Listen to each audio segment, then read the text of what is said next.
Welcome to Linda's Corner. My name is Linda Bjork, and today we're going to be talking about how to find happiness and receive unconditional love. I'm delighted to welcome special guest Kelle Sparta. Kelle is a transformational shaman, professional speaker, the co-host of the podcast Spirit Sherpa, and the founder of the Sacred Power and Purpose Mystery School. She helps people stop surviving and start thriving by combining personal growth with energetic tools to create a holistic approach to personal evolution. You can reach Kelle at her website, kellesparta.com, and I'll include a link in the description. Welcome, Kelle. I'm so glad that you could join with me today. I'm excited to be here, Linda. I'm excited to be able to talk about all these things. I checked out your website. I read through some of the testimonials. I watched one of your educational training videos, and I'm just excited to learn from you today. So is it okay if we start with the concept that you mentioned of the wounded well? I loved that title because I think it just applies to so many people. So can you explain what that is? I'm happy to talk about that. So the wounded well is typically when, so I often tell people, look, a therapist makes you functional, a coach or a healer makes you happy, right? And so the wounded well are the people who have done the functional part of the work and are now looking for the happy part of the work. And I'm going to just add a slight tweak to that. As Yeah. awesome as you are, I don't think you can make anybody happy, but I think Well, you can no, provide the tools so that they can attain happiness. Yes, so, that is valid. It was easier to say it that way, but yes, you're totally right. All right, fair enough. You can't make anybody happy who doesn't want to be happy. Let's just start with that. True story. Yeah, but yes, and in actuality, I mean, therapists and coaches and healers, I mean, we're all just facilitators. Everybody does their own healing work. That is so true. Yeah. So the wounded well are people who have done enough that they feel functional on a regular basis and they're good to go. So, if they had trauma, then they've dealt with the active portion of that trauma, and now they've just got the leftover trauma brain, right? And they're now looking at, how do I thrive rather than just getting along, right? Right. And so, a lot of that is about perspective shifting. A lot of it's about changing your identity and how you see yourself. And it's about learning different ways to be in the world. And then it's about, uncovering the things that are the stories and the buttons and the triggers that send you flying, and learning how to uninstall those. Right. Ooh, uninstall them. Okay, I love that. And you brought up the concept of identity, and that is one of the things that you talked about in your training that I would love to cover here. So what is identity, and how do you know if you're struggling with your identity? Well, that's a great question. So identity is how we define ourselves, right? So it's for most people, you define yourself by a variety of different roles, right? The average person, if you say, well, who are you? They'll say, oh, well, I'm a wife and a mother and and an entrepreneur and, whatever else, right? And we define ourselves by roles, but we also define ourselves by our stories and our beliefs about ourselves, right? And so, if you're in a position where life has changed dramatically for you, you redefine yourself. And so for many years, I sold real estate back in the day, right? Years and years ago. And it was perfect for me because people were constantly redefining themselves, because every time you move from one place to another, you are redefining yourself. It's now I live over here and I go to this doctor and I go to that dentist and I go to these restaurants. And these are the ways in which I define myself within my community. And I socialize in different places because I now live in this new place. And so every time you move, even if it's just a short move across town, if it changes how you interact, the stores you go to, the places you go to, that's an identity shift. It's a very minor one in most cases, but it can be major. I mean, I moved from Boston to Richmond, Virginia. And you want to talk an identity shift, right? It's like I went from being a Yankee to being a Southerner, right? Although the Southerners would probably claim I'm still a Yankee, but that's okay. and I became, the expat, right? It's almost like being in another country, I got to tell you. So, but the idea that you are someone else, and we define ourselves both internally and externally, right? So we define ourselves against the roles that we serve for others, but we also define ourselves internally as who we believe ourselves to be, right? And many of us have a story that, I'm not good enough, or I'm too big or too much, or, I am unlovable, or, whatever, right? We have these internal stories that are defining us. One of the most specific identity shifts that I've been seeing a lot recently, because I've been working with a lot of business owners recently, is that when they're up leveling their business, they're having to shift out of entrepreneur into business owner, CEO. That's a huge identity shift, because it changes everything about the way you perceive your business, right? And when you get married, huge identity shift. Now you're a spouse, not just a girlfriend or boyfriend, right? Now you're connected. And so all of these things are identity shifts. We do them our whole lives. But when you're doing it as part of your personal evolution, the thing that happens is that your ego kicks in. And we see this sometimes. You'll see a bride or a groom get cold feet before the wedding, right? That's the ego kicking in, going, can I really do this? I don't know that my single self wants to die, right? Because so is it a death of the old self, like a morphing of a skin, a snake skin, so we can become something new? Exactly. It's called a shamanic death. And our old self dies so that the new self can take form.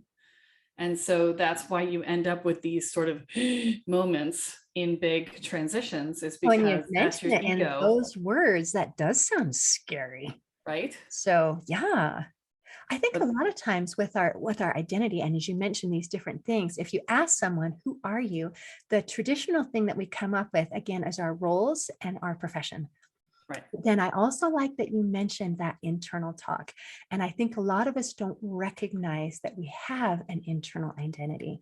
And sometimes it comes out in our self-talk, where it's like, oh, why can't I do anything right? Right. I am such a failure. I am such a loser. I am a this, I am a that. And they don't think that they're identifying themselves. I just said that. I mean, I just said that. They don't realize that that is actually creating an identity, and it's not good. It's not healthy. Well, and there's another layer too, because I do energy scans, right? And so I'll go in and I'll look at somebody's identity as part of the energy scan process. And oftentimes what I find is that they've got this one identity that's in front of their real self. And so it's like they've got this mask that they're wearing for the world that says, I'm perfect. I've got it all together. Everything's great. This is who I am. I want you to see this. Don't see the person back here. No. Don't pay attention to that. Just pay no attention to the man behind the curtain, right? It's right. I am the all-powerful Oz, right? That's what I was thinking of too. Right. And so it's that piece as well, where they've got, and energetically that's called a glamour, right? Where you are putting an energetic out in front of you that is so solid that people see that instead of seeing the real you. And I had one up for many years. I didn't even know I had it up. Most people don't. And the way I found out that I had it is because my hair was down mid-back twice. And I had my hair at mid-back, and twice I got it cut like way short, and no one noticed. No one noticed? No one noticed. Long 2 weeks, and no one said a word. And I finally said, did you not notice that I got my hair cut? And they stared at me, and they stared at me, and they looked, and they went, oh yeah, I guess you did. Well, okay. So now I got to ask, did you wear it down or did you wear it up so that? No, I wore it down. Really? Yeah. Okay. That's kind of crazy. Right. All right. So that was your clue that something is going on. Yeah. Okay. So that's how I figured out I was wearing a glamour at the time. This was 20 years ago, but yeah. So what did you find underneath when you pulled off that glamour, or at least discovered that there was an underneath? Well, I always knew what was there, right? Because it's in my head, right? So we never, we lie to others about who we are, but we pretty much know who we are. We may pretend that we're not that person from time to time, which was my modus operandi, right? It was like, I got this, I'm good, I got it, I'm golden, no problem, I'll figure it out. And then inside my head's going, I don't know what I'm doing. I don't. And the other part of me is going, it's fine, I'll figure it out. And I'm like, okay, but I'm not so sure. Right. Right? And a lot of times I think we think that people won't like us if they know who we really are. That Totally. I am really a flawed character. I make mistakes. I say stupid things. I do stupid things. So is that the kind of thing where, I mean, where you say, I know inside that I'm not all that, but I sure would like you to see all that. Is that what we're talking about? Or is there something different? Yeah. I mean, for me and for many of my clients, it was, I need to be right. I need to look like I have it all together because that's how I have value to others. And therefore that's how I'm likable and lovable. Right. Okay, so that is another one of the things that you touched on in your training that I really want to go there. And that is self-love Yeah. and that explanation of what it is and what it isn't. Yes. So do you want to explain that one? Yeah. So a lot of people think self-love is self-esteem, and it's not. Self-esteem is I am able to get out of bed. I can take care of myself. I'm capable and competent to run my life. If I have high self-esteem, I feel incredibly confident, right? And like I know what's going on and I can manage. Self-love is I am lovable when I'm doing nothing. Okay, Right? would you repeat that? Yeah. I am lovable when I'm doing nothing. I do not have to do anything to create someone else's love for me. Just being myself is sufficient to be loved. All right. And you mentioned that someone else to love you. And I think it's Yes. also so that you love yourself. That too. But So, oftentimes we externalize that in expectation, right? We externalize that we look for someone else to love us to give ourselves an excuse to love ourselves. And so, I often couch it in those terms specifically so that people can understand that, because all external love is a reflection of internal love to begin with. oh, that's interesting. Yeah. Okay. So let's talk about, just elaborate on this thought a little bit, because I think it is so powerful. And it was that line that I actually had running through my mind for days after listening to your training, because it is so true. And it encompasses such a huge array of ideas that, I mean, how many people I have value because of my career, because of and these are the things that we use as our identity. I have value because I am a mother, for example. And then if your kids leave and you're an empty nester, all of a sudden your value is gone. Or Right. I have value because I am in this particular job. But if you lose your job, then have you lost your value? Or I have value because, man, have you seen my to-do list? It is this long. And because I got all of these things done, that means I have value. Or their busyness. That's a huge one of, Yeah. I have value because look how busy I am. I mean, that means I have value. And the idea that I can have value when I'm doing nothing, it's just intrinsic. It is me. And then what I do is frosting on the cake. It's in addition to just the me-ness. And that is so huge. So Yeah. how do you help people to get to that point where you can feel happy, safe, valued just by being? Yeah, well, that's a longer journey, but there are some key points along the way. Okay, and so the first step, if you are somebody who has anxiety or worry or dread or self doubt, or you're struggling with inner and outer judgments, all of that, right? So So like then, you're alive and breathing, basically. yeah, right. So, the first step you have to do before you can do any other step is you have to find emotional safety. And the reason you have to do that is because if you are constantly spending all your time waiting for the other shoe to drop, or waiting for something to flying at your face, and waiting for somebody to be angry at you, or preparing for the things that are going to go wrong, and having a plan and a backup plan and a backup plan for your backup plan, because right. Right. If you're spending all your time doing all of that, you have no bandwidth left to grow, because growth requires leaving your comfort zone. And you're already so uncomfortable on a day-to-day basis that you're just like, I got nothing else. We're not doing anything, right? And Absolutely. so the very first step in any growth process is to find emotional safety, because that's what allows you the bandwidth to actually take the steps you need to take. So that's step one. And then step two is you have to solidify your sense of self, your identity, right? Because how can you love someone if you don't know who that person is? Right. And if you're not clear who you are, there's no way you can love yourself, because you don't even know who you are, right? A lot of people are trying to please all these other people and they don't even know. Like that little scene, if you've seen Runaway Bride, where she sits and Yes. eats all the different eggs. It's like, well, what do I like? I mean, I thought I needed to like this because he liked it, and I needed to like this because he liked it. I don't even know what I like. So that discovery process, that's huge. Yes. And so within that process is the claiming of your space, right? So you have to, when you live a life as a chameleon or as a reflection of others, which is often the case when you don't know who you are, right?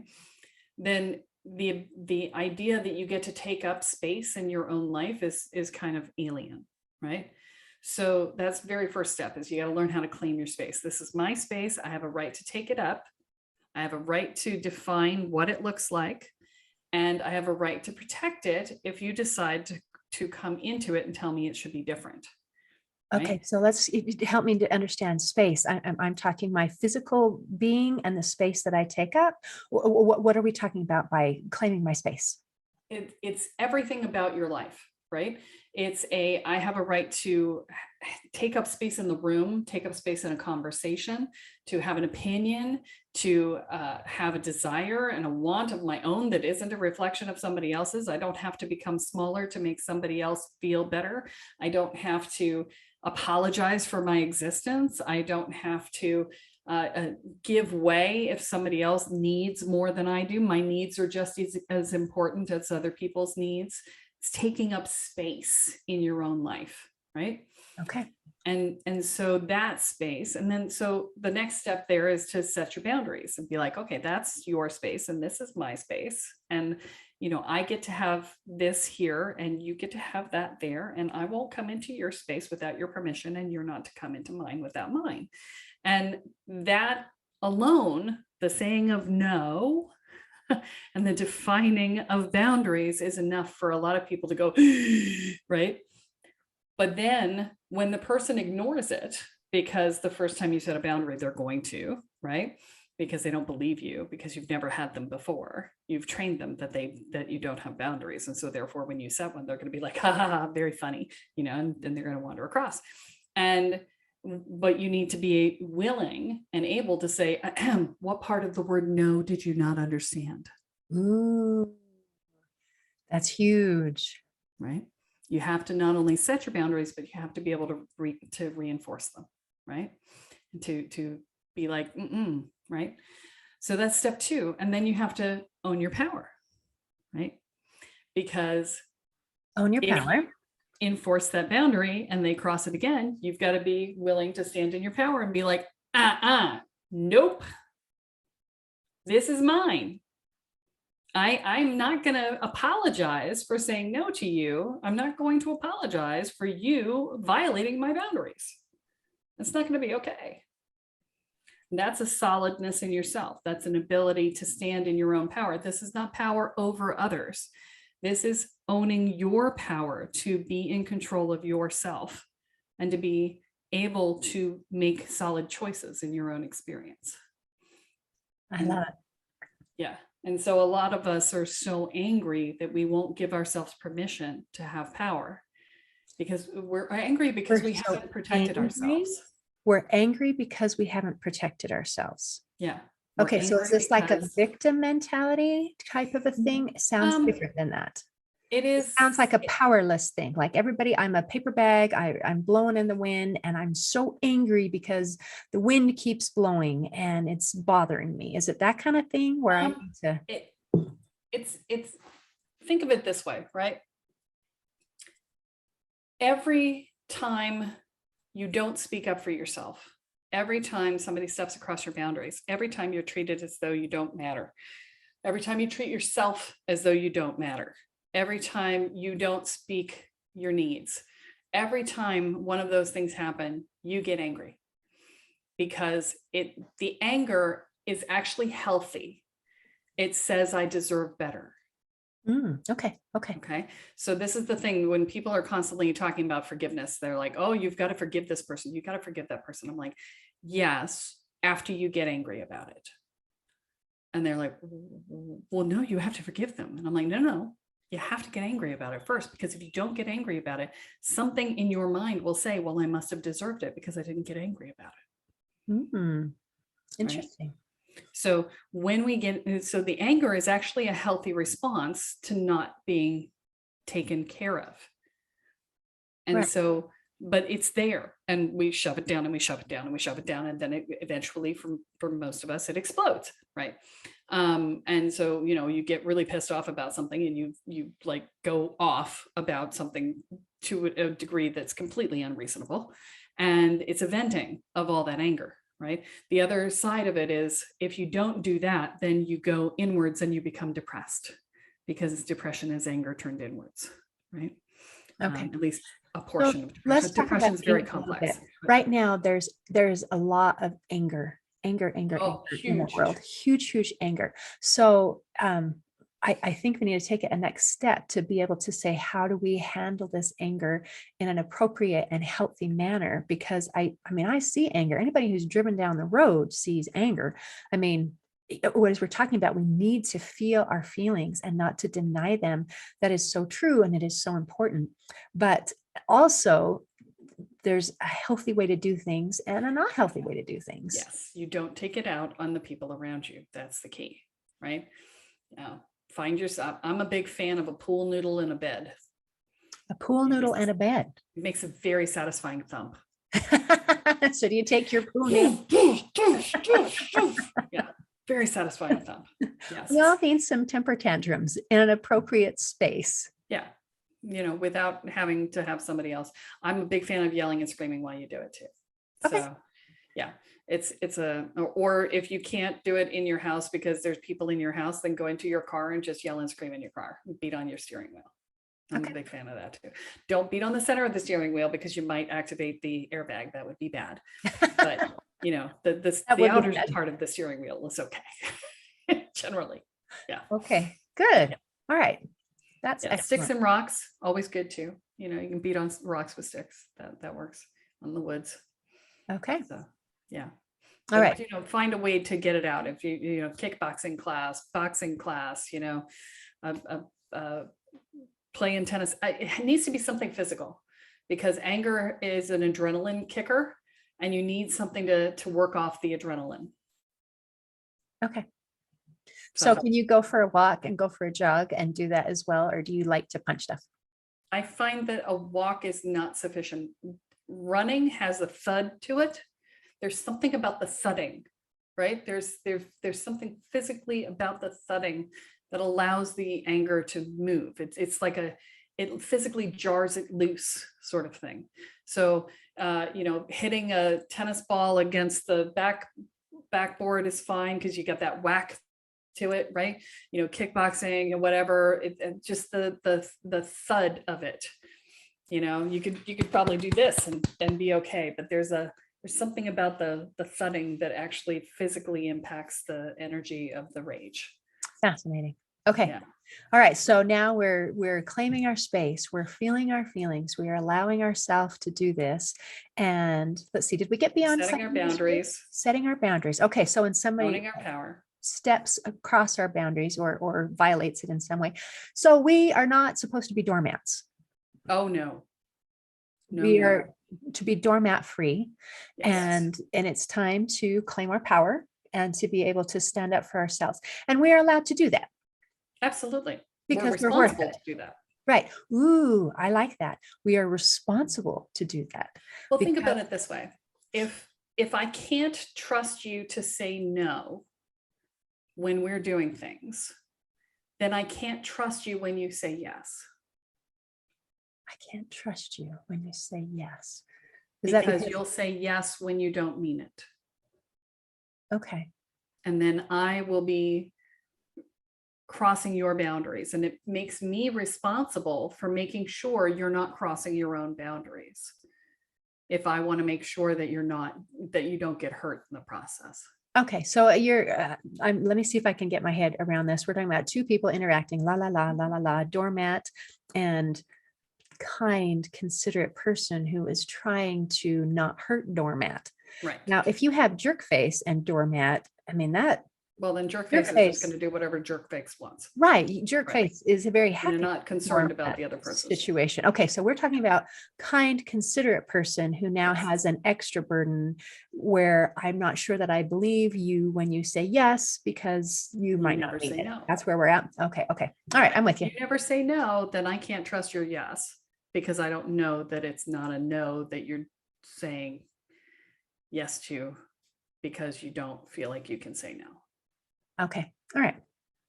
So it helps actually when a person creates their boundaries and holds to them and establishes this, it helps relationships actually to be able to improve.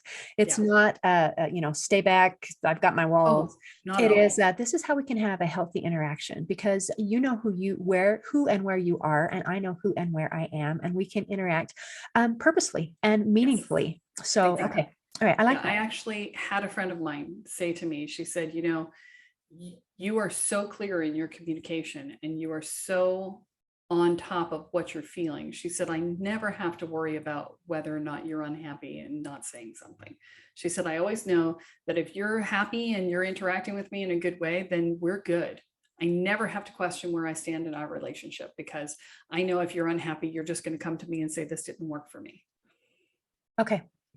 Right. And that's what good boundaries are. It's not only speaking the boundary, but it's also about communication, right? I appreciate you bringing that up, because as you're discussing this, and for some people who are listening, it might be a new idea where, I have permission to do this. I have permission to do this. Is this okay? What are the responses? What are the results going to be if I make this scary change? And here you're saying a specific example of someone saying, oh, I love it. I love it. This is so easy to be able to get along with you and to be able to communicate with you, because it's clear and it is above board, and we're not playing games. We are peopling, we're okay. All right. Yeah. Well, and I want to be clear though, because the person I was speaking to is somebody else who is also clear in her communication, right? Oh, that's nice. When you're shifting your communication style and you're dealing with people who are also not fully communicating and who are also conflict avoidant, which is why we don't set our boundaries, is because we're conflict avoidant. The challenge with boundaries is that they are sometimes conflict, right? It's like, no, I don't want you to do that. That's conflict, right? It doesn't have to be heavy duty, hardcore conflict, but it is conflict. And the rule of thumb on this is speak early, speak often. Do not wait to set your boundary. Do not wait to speak if it got crossed. Do not wait to say something if you got upset, because the longer you wait, the louder you'll be when you finally get around to doing it. And the more forceful it will be, and the less likely it will be well received. If the moment you step on my toes, I go, ouch, that didn't work. And you go, oh, I'm sorry. Did I step on your toes? And I was like, yeah, you kind of did. Oh, okay. Can you tell me more about that? oh yeah, I'd be happy to. This is what didn't work for me, and this is why, and this is, and if you know your own stories, you can say, this kind of hit my button here, and I'm working on that button, but until I finish working on that button, could you kind of try and avoid that one for me if you can, They're like, oh yeah, sure, it's still my responsibility to deal with the button, but if you can step around it, that'd be nice, right? That way you're making the other person aware of what happened. And then, they have the opportunity to take, respect that and take that into account in the future if they choose to, right? Not their job to, let me be clear, still your button, not their job to navigate around your buttons, but letting them know is a kindness. Okay, let's talk about buttons for a minute. Are we still working down our path well, here? There's two more pieces in the step, and then we'll do buttons. Okay, perfect. So the next piece is internalize your sense of value, which is what we were talking about, right? And the piece there is about being able to understand how you value yourself, right? And so I often, one of the very first steps for both establishing self-love and for internalizing your sense of value is to turn your priority list upside down and put yourself on the top. Because for most of us, we're at the bottom of our own priority list. And I can hear everybody going, but that's selfish. I can hear everybody going, no, that's selfish. No, that's self-care. There's a difference. All right, well, let's just distinguish between selfish and self-care, because I'm sure as you have all different kinds of people, I have met selfish people, and I have met people who are doormats, and I have met with people who are, self-care and have those beautiful boundaries. So as we try to distinguish what makes what's the difference between selfishness and self-care? Selfishness comes from a place of lack. It says, I'm going to get mine because it's dog eat dog, and I'm going to get mine before everybody else gets theirs because I'm not going without and somebody is. That's selfish. Okay. Right? Self-care is, I'm going to take care of me so that I'm so full up that I overflow with joy and happiness onto others around me. Well, that sounds like a good thing. And so as you give someone permission to do self-care and you give that kind of explanation, and a lot of people who are thinking, will go, oh, okay. Yeah. Okay. Well, and you can either give from your emptiness or you can give from your overflow. Which one do you think is more pleasant to receive? When we try to give from our empty, it doesn't turn out very well a lot of times. We're generally pretty cranky. Yeah. Yeah. I don't want somebody's emptiness. Generally try to avoid that. Yeah. For sure. Yeah. So, that's, if you reverse your priority list, then when you take care of your needs first, which of course requires being in tune with yourself enough to actually know what your needs are, which many of us don't when we start this work. But once you've figured out what your needs are, when you take care of those first, then you're happy to take care of other people's needs because you're not walking around empty all the time. Right. Yeah. That's beautiful. Yeah. Okay. So, and the next that's the first step for the internalizing your sense of value. And then learning to love yourself is about, so I want to say this. The average American child receives 437 negative messages a day to 3 positive messages a day. That's not a very good ratio. That is a terrible ratio. Okay. And so what we need to do in order to start to love ourselves is we need to start to make up for that. We need to start saying nice things to ourselves. We need to compensate for all the negativity that we've received over the course of our lives by providing self-supporting language to ourselves. We need to shut down the monkey mind that is reinforcing all the abuse that we've ever received, right? And start reinforcing the positive side. Okay, because you don't speak to someone that you love in a way that is abusive. That is so true. And a lot of times we don't pay attention to the idea that the things that we say to ourselves in our self-talk, we would never say to our friends. In fact, we usually wouldn't even say it to our enemies. Right. But we think that it's okay if we're saying it to ourselves. Right. So that whole change of mindset. And a lot of times, I mean, there are positive affirmations, there are declarations, there are all kinds of things. And sometimes when you say those things like, I am powerful, I am wonderful, it sounds like lies. Yeah. But I Not talked a big to a fan. friend and he was so awesome. His starting point is, I am the kind of person who is kind to myself. And I thought, ooh, I like that as an entry place. Let's start with that. So if that, why can't I do anything right? No, I am the kind of person who is kind to myself. And to help stop that negative flow that just seems to come so naturally. Yeah. Yeah. Well, there is this, when you go into trauma brain, there is this thing that happens that everything is on high alert. We are hyper vigilant about absolutely everything. And any surprise is a bad surprise because we couldn't prepare for it, right? It's just like, what? And so if something doesn't happen exactly the way we want, it is all messed up, right? And because how many times do things happen exactly the way that we want? pretty much like, never. Never. Yes. Right. Yeah. Yeah. The perfectionism that we chase is impossible to ever achieve because the world is constantly changing and perfectionism is a stillness state. It exists in absolute stillness and nothing can change. And therefore, it's impossible to achieve on this plane of existence. And so give it up. Give it up. Give yourself permission to be human. That's my one big gift to you. Please do that. Okay. But well, yeah, let's go back to buttons. Okay.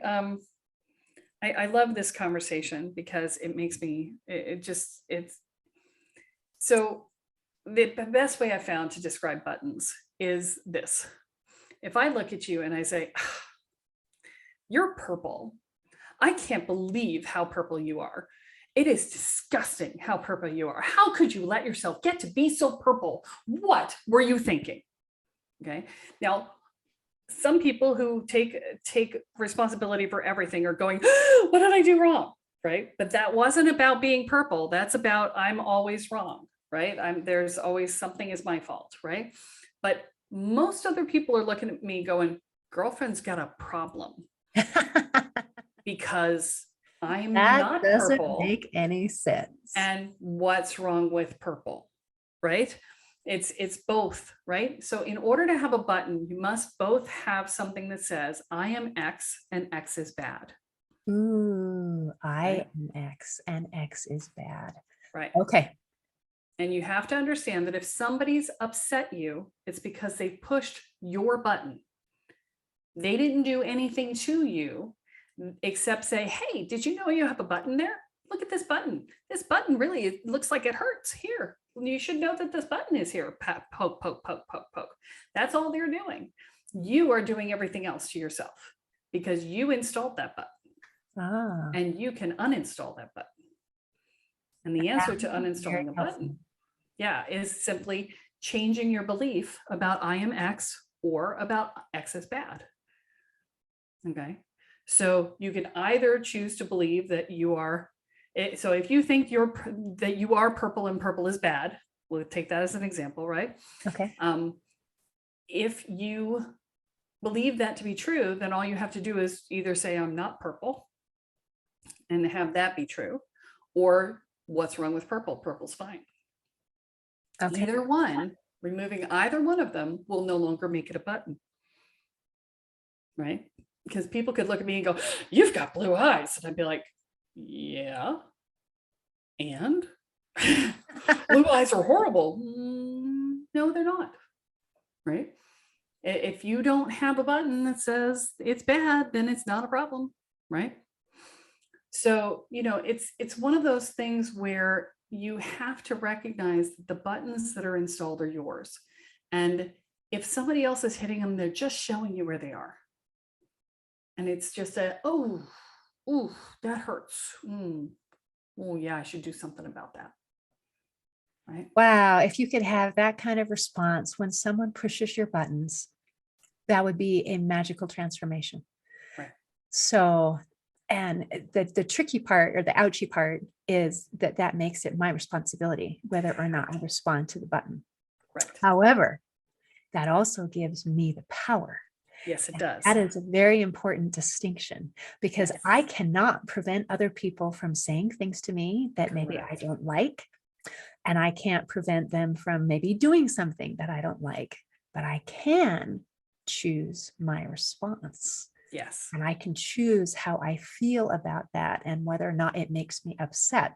So those are very powerful tools that you've shared with us today. And I am so grateful for your time and your experience and your wisdom. So thank you for visiting with me today, Kelle. Oh, my pleasure, Linda. This was a lot of fun. Thank you. It's been a delight for me as well. In closing, I'd like to share a quote by Stephen Chbosky. He said, "We accept the love we think we deserve." Today, I invite you to awaken to the truth that you deserve and are worthy of unconditional love, especially from yourself. Thanks for listening. If you enjoyed this episode of Linda's Corner, please share and subscribe to help us reach new listeners. I also invite you to check out my nonprofit, Hope for Healing, at the website hopeforhealingfoundation.org for free ebooks, free audiobooks, and other free resources to help increase happiness, build confidence and self-esteem, strengthen relationships, manage stress, and calm feelings of depression and anxiety. I also invite you to grab a copy of one of my books, like Crushed, A Journey Through Depression, or Amazon bestseller, You Got This, an action plan to calm fear, anxiety, worry, and stress. See you next time on Linda's Corner.